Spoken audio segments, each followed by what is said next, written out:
Welcome to Podcast Generation Z, where stories inspire action and every word sparks a new beginning. Welcome to PODCASTGENEz, where stories inspire action and every word sparks a new beginning.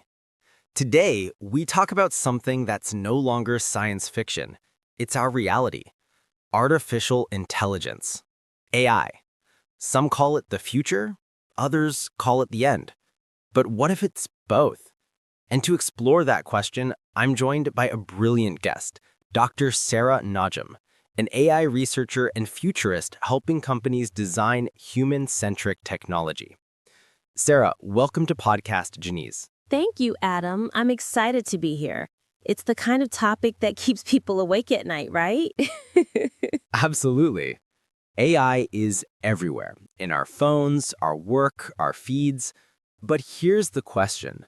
Are we still in control, or are we slowly giving it away? That's the big one. AI doesn't take control. We hand it over without realizing it. Every time we say, let the algorithm decide, we're shaping a future where we might forget how to decide for ourselves. That's so true. People think AI is neutral, but it's not, right?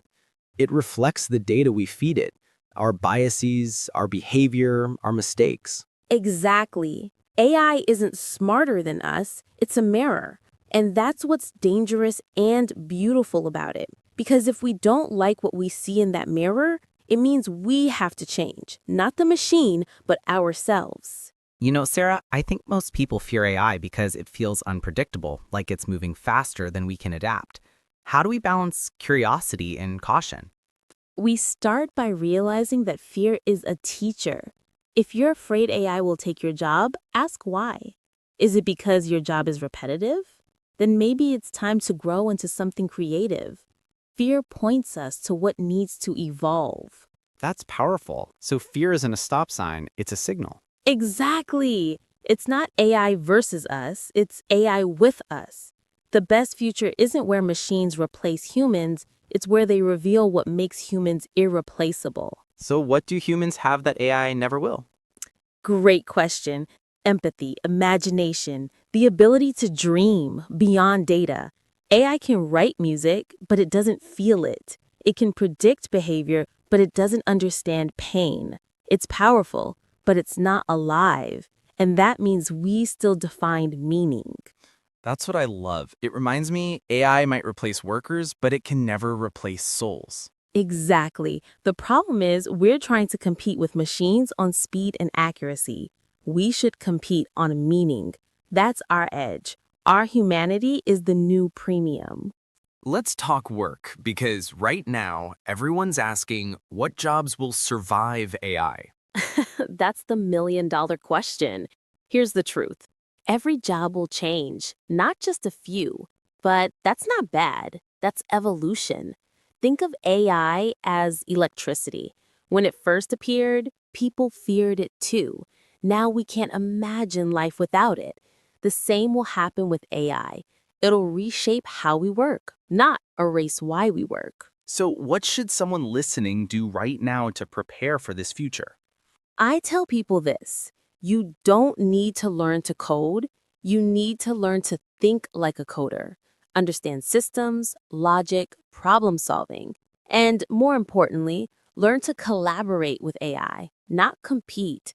Use it to amplify your creativity, not replace it. That's such a key point. We often see people either reject AI completely or surrender to it blindly, but the real magic is in the middle, partnership.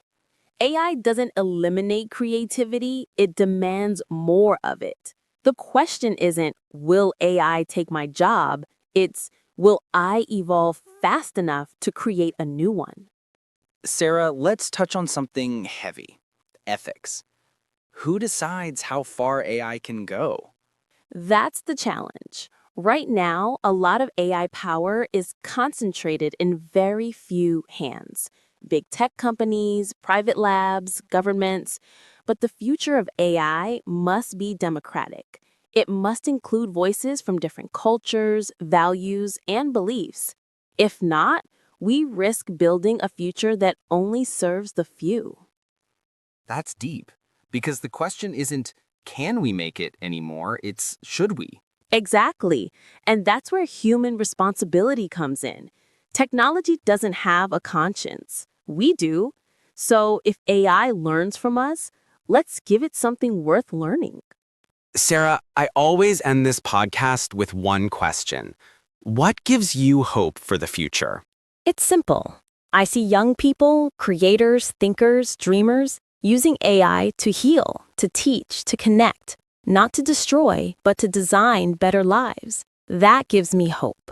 That's beautiful, because maybe the future isn't AI versus humans. It's humans guided by intelligence, both artificial and emotional. So to everyone listening, don't fear the future, shape it. The code is written by those who dare to create. This was PODCASTGENEz, where stories inspire action and every word sparks a new beginning. Sarah, before we wrap up, there's something I've been thinking about. People talk about AI changing the world, jobs, politics, education. But what if the biggest change isn't out there, but in here? Inside, the human mind. That's such an important point, Adam. AI doesn't just change what we do, it changes how we think. When machines can generate ideas in seconds, we start to question our own pace, our creativity, our worth. And that's dangerous if we forget that creativity isn't speed, it's soul. Exactly. You can't automate the human spirit. Maybe the real revolution isn't digital, it's internal.